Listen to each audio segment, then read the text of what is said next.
Salam Dakar Washington Kitchen ñu ngi leen di nuyu tey nag ñu ngi leen indil ceebu jën Penda Mbaye bu amul fen ànd ak soosu crevette ak boulet jën ñu ngi fi am façon jën bii nii mu ngi tudd roxu bii kii la barakuda la léegi defoon nañ suñu roof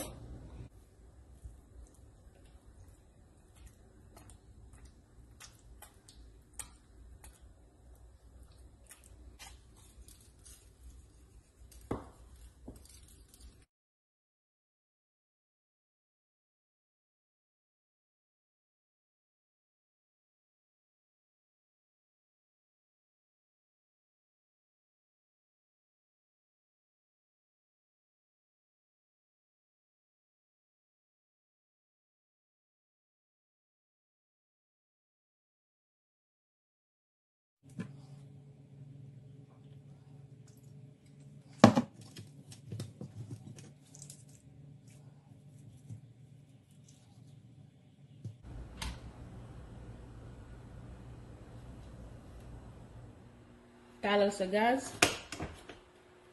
def kopp lu toll ni kopp dëwlin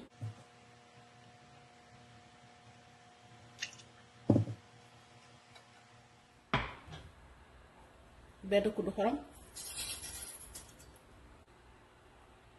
def ci soble jalapeno ak tuuti kaani escargot yéet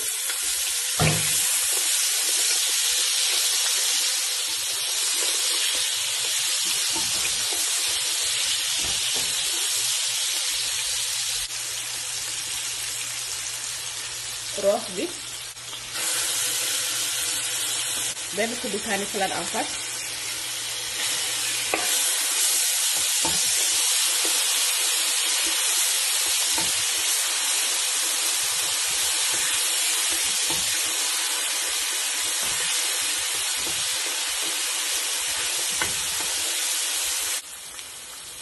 benn kuddu fël-fël kuddu bu ndaw fël-fël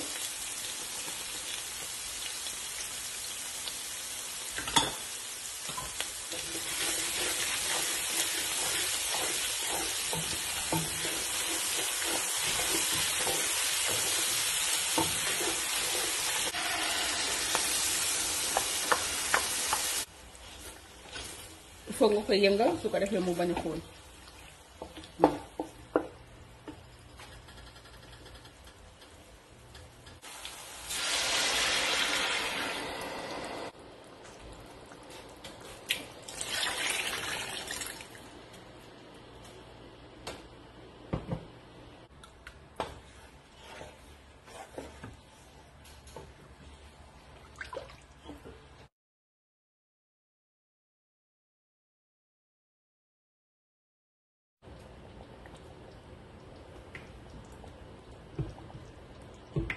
donc da ngay yokk ñetti kopp yu 500 millilitres d'eau ak benn bu 250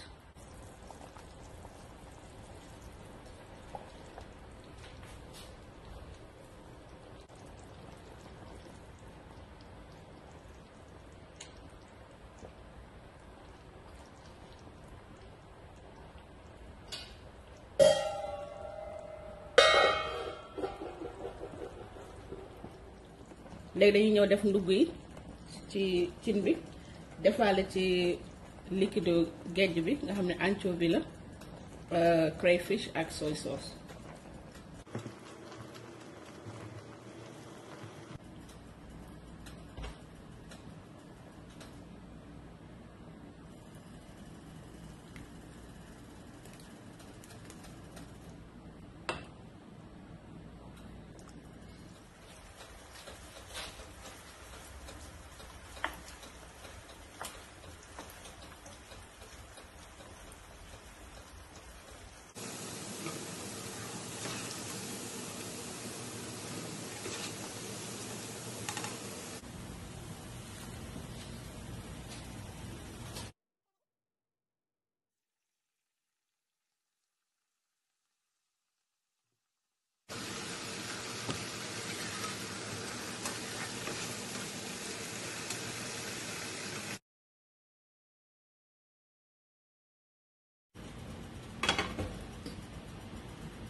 def ci soble jalapeno ak tuuti kaane xeeñ.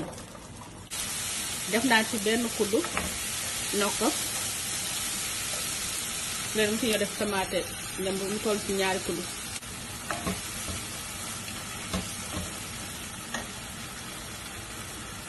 paprika,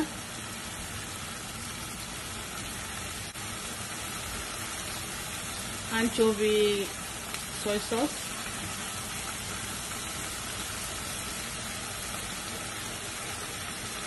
poobar, tomate njam.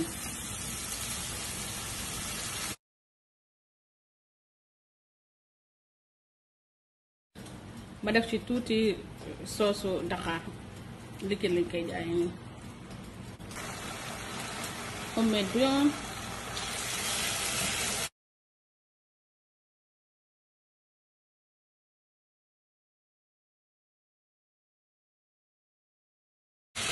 Vraiment soosu jaga bi li muy xeeñ metti na waaw su nekk ni sama bakkan yaa ngi souffrir laa la wax ni ci xet bu neex. benn kopp ndox.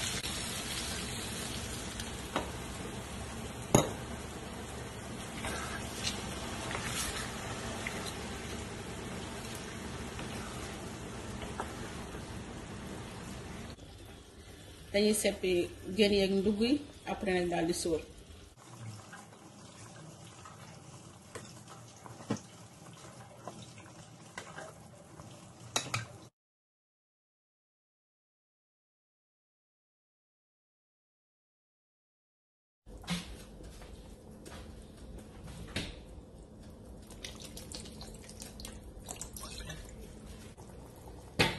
am naa fi 1 kilo ak 500 grammes.